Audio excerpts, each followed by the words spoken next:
I used to wake up every single morning with a heavy dread in my chest, wanting to quit my job at least 75 times before lunch. If that's you right now and you feel trapped because quitting isn't an option, this is for you. If you're caught in an endless cycle of exhaustion, I want to talk about how to recover from burnout even when resigning isn't an option for you today. Now, don't get me wrong, I am the first person to advocate for taking a proper time off if you can. And I was lucky enough to do this when I was in my corporate recruiter job, even if I had to fight that feeling of guilt and failure before doing so. It's a wonderful luxury and really makes a difference in your recovery. But I also know from my first experience with anxiety, when I was a single mom who couldn't take time off work because I had a daughter relying on me and me only, that isn't always a reality for everyone. Sometimes we have to find a way to heal while we are still right in the middle of it. So today I'm sharing my 4-step approach to help you start feeling like yourself again, without needing to quit your job first. If we haven't met yet, ciao, I'm Noe. I'm a former corporate recruiter turned holistic coach after my double experience with anxiety and burnout. I help high achievers rewrite their inner dialogue and build an unshakable mindset so that they can stop living for the weekend and start living a life that actually feels good. And today we are starting the redesign with step 1, smoothing the foundation. The first thing we have to address is your boundaries. I like to think of this like preparing the ground before you build a new house. If you don't smooth out the soil and lay the foundations properly, the whole thing will eventually just collapse.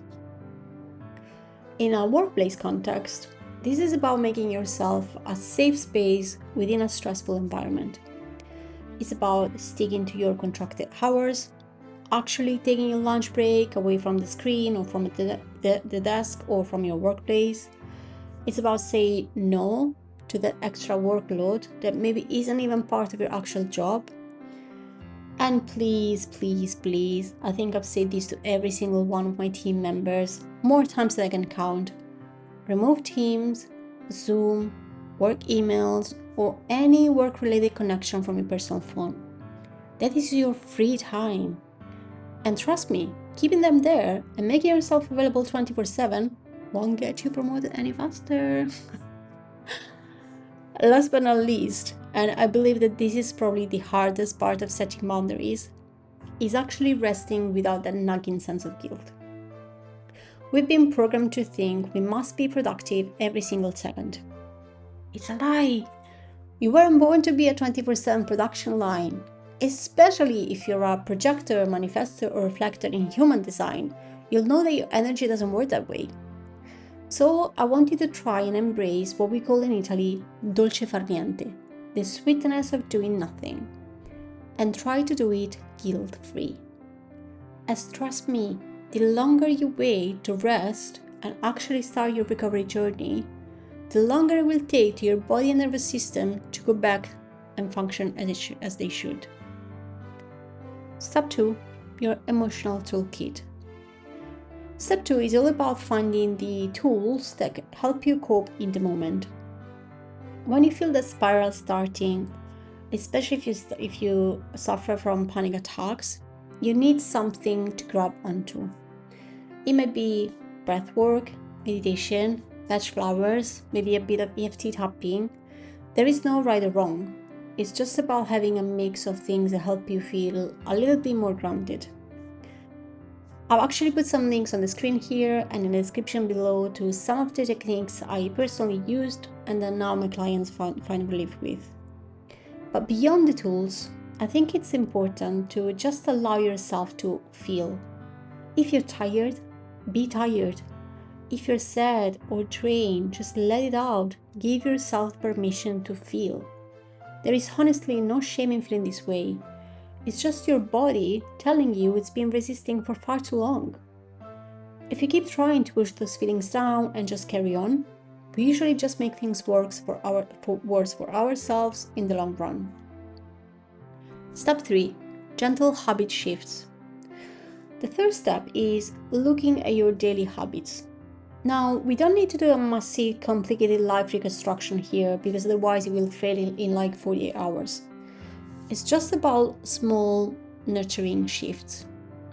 Maybe it's just a 10-minute yin yoga session in the morning, or just a quick 2-minute walk to get some air, even in your lunch break. But try to focus on nourishing yourself. Eating real food rather than just grabbing whatever snacks are in the cupboard. Eating more, drinking more water.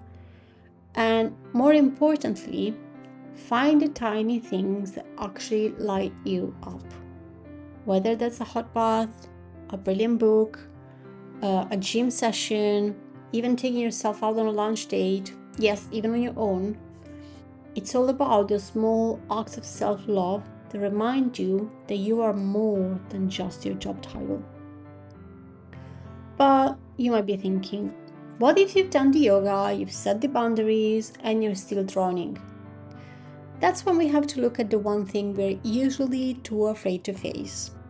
So step 4, the honest reality check. Here we need to have a bit of an honest chat. If you've tried all of this and your boundaries are still being ignored at work, or you're still getting no support from your colleagues and your managers, I want you to ask yourself, are you really sure you can leave? Or are these just stories you're telling yourself to stay in the safe zone? And listen, I get it. I was terrified of leaving my last job, thinking that I couldn't survive financially. I was working from home with a great salary in a great company, managing a global team, about to be promoted. It was everything I always dreamed of. And I couldn't help but wonder what was wrong with me for even wanting to quit. At 41 years old, by the way. So I kept thinking, what if I don't get hired again? What if I don't find another job like this? Why am I throwing it all away? And yet, here I am, almost 1 year later, happier, relaxed, completely free, and more myself than I've ever been. And all the fears I had before resigning didn't show up until now, not even once. So I'd suggest writing down all the reasons why you think you're stuck, and for each one, ask yourself, is this 100% true based on undeniable facts? You might be surprised how many of those facts are actually just fears. Because ultimately, if a job is sucking the life out of you, it's probably not the right one for you. And I don't believe anymore that every job is hard or that we have to suffer to have a good life.